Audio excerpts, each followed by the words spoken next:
Part 2. Ikan bakar. Sepulangnya memancing, si kucing meletakkan peralatan, memancing di lantai dan menaruh ikan ke dalam ember. Kucing berencana ingin bakar ikan di pantai sambil berlibur. Ia lalu memilih kostum yang cocok untuk ke pantai. Kucing sangat bersemangat. Tidak menunggu lama, kucing Demouren segera berangkat ke pantai.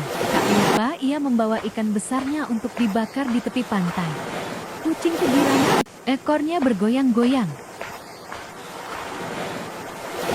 Tidak menunggu lama-lama, si kucing langsung membuat api dan membakar ikan. Ia mengipas-ngipas ikan agar tidak gosong.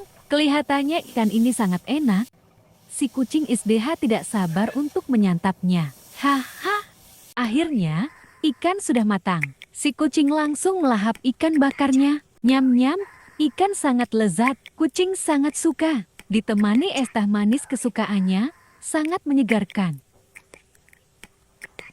Tidak terasa, ikan bakar dan es teh sudah habis. Kucing sangat puas dan merasa ngantuk karena kekenyangan. Kucing langsung tertidur. Angin yang sepoi-sepoi membuat kucing semakin ngantuk. Liburan yang menyenangkan. Sampai jumpa di cerita selanjutnya. Bye-bye.